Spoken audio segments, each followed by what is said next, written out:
What if everything you're trying to manifest right now, the money, the relationship, the lifestyle, isn't actually what you want?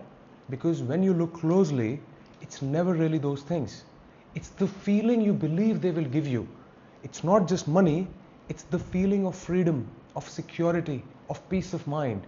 A relationship isn't just the goal, it's feeling loved, it's feeling safe, chosen. Now, I don't want you to go too deep into this just yet. Just notice it, because once this actually clicks for you, you'll never chase a manifestation again. By the way, my name is Prakhar, and what I'm sharing isn't theory, it's lessons learned while building companies and operating under real world pressure. Let me ask you something. Why is it that some things in your life, they just showed up? No affirmations, no scripting, no constant visualizing, just like a quiet thought, yeah, that would be nice, and it just showed up. But now it feels different. Now you know more, you've learned about manifestation, you know the terms like alignment, detachment, vibration, and you're doing everything right this time. But ironically, things either feel slower or they feel like they're not happening at all. Now, that contradiction is not random. That's exactly where understanding begins.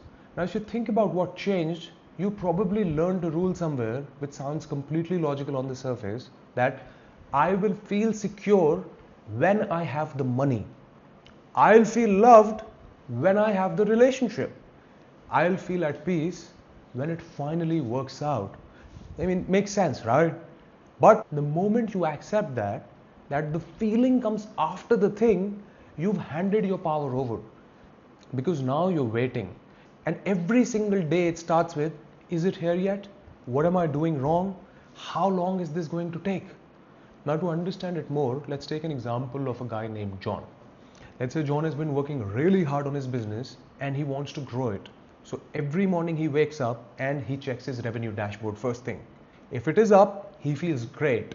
If it is not, his whole day drops in energy. So even when nothing is actually wrong in the business, his internal state keeps changing based on a number. And the part most people never see is that every time you're trying to get something, your mind is registering that you don't have it. It's not doing it consciously, but the deeper part of your mind, it catches it perfectly. And that becomes the signal it keeps sending out. Not that this is mine, but that this is missing. And where people get stuck without even realizing is that your current reality, which is everything that you can see, touch, and measure right now, is just the past. It's old data. It's like the output of a previous internal state. Most people look at their reality right now and they decide how to feel based on what they see. And then they wonder why nothing ever changes. But if your feelings are always being determined by what's already in front of you, you're just recreating the same past over and over again. And that's the trap. Because the moment something doesn't exist in your current reality, you start reacting to its absence. You feel the lack, you feel the delay, you feel the doubt. And that feeling, it becomes the new instruction going forward. So the very system that's supposed to move things forward, it keeps reinforcing what's already there. The way out is not denial. You're not pretending reality doesn't exist. It's just understanding that what you're seeing right now was set in motion earlier. And what you're building internally right now is what gets reflected later. So that gap that you're seeing, that delay that you're feeling, that's not failure. That's just the lag between something shifting on the inside and catching up on the outside. Now here is where it gets really interesting, because some of what you're chasing right now might not actually be yours. That number in your bank account that you're chasing, is that genuinely your version of freedom? Or is it what success is supposed to look like? Because I know people who have $1 million a year profit goal and others who have a $10 million a year profit goal, not because their life would meaningfully change at that number, but because that's the number that sounds impressive when someone asks what they do. And it can work for relationships as well. Like someone trying to be in a relationship, not because they deeply want that person, but because being single at their age feels like they're behind. Now, I've been guilty of these things too, because at a point of time in my life, I think the things I was chasing the hardest, those things weren't even mine. They were things that I borrowed without even realizing it, and it was from other people's expectations, from some idea I had about what I was supposed to be doing with my life. And that creates a very specific kind of tension, because a part of you is pushing for it and another part is not even aligned with it. And you cannot relax around something you're not genuinely connected to. And this is actually where the practice matters, because once the desire is genuinely yours and the grip loosens, there's one thing that anchors that new state into your daily life so that it doesn't just stay as an insight. I made a video specifically on that practice. I will actually add the link in the description down below for you. Now, real detachment is not a technique you apply. It's what naturally happens when the desire is actually clean, when it's genuinely yours. Think about those things in your life that came easily, things you didn't have to, force. And now there are things that feel almost impossible to move. Same you, same world, what's actually different?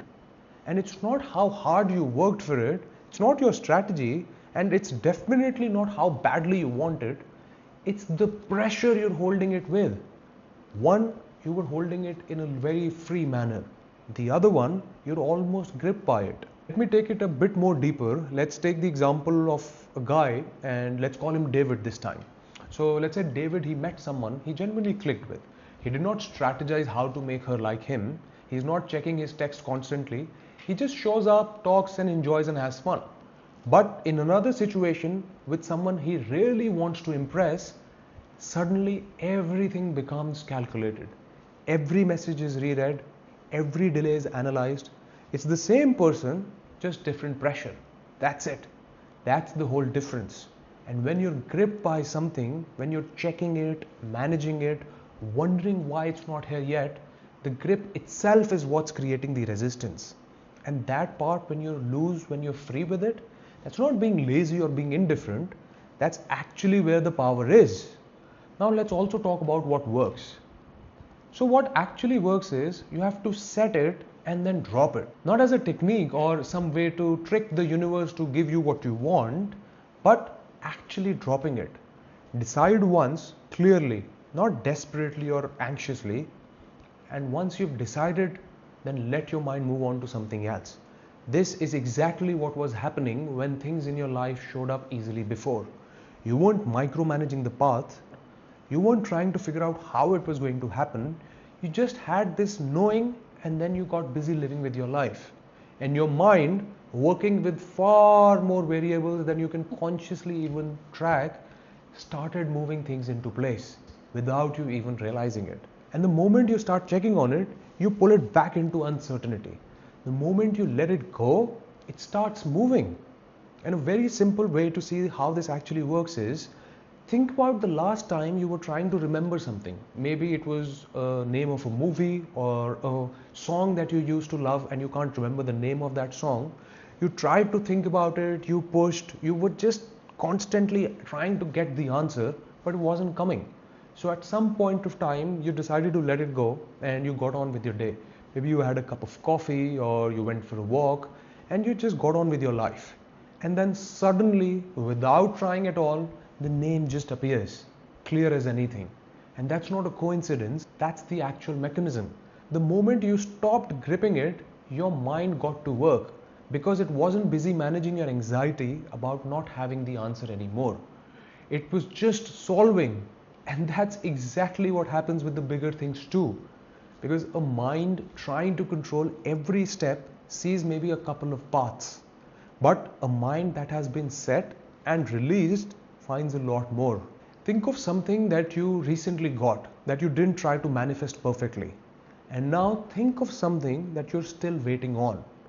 The difference is not the effort or discipline, it's pressure. One you're free with, the other one you're gripped by. Now the insight you just had that the feeling was always the actual goal, that's the shift. And what keeps this shift real is having one practice that permanently shifts your default toward that feeling before the day pulls you back into the old pattern. I've explained that in a detailed manner in another video. I will add the link in the description down below and I'll see you there.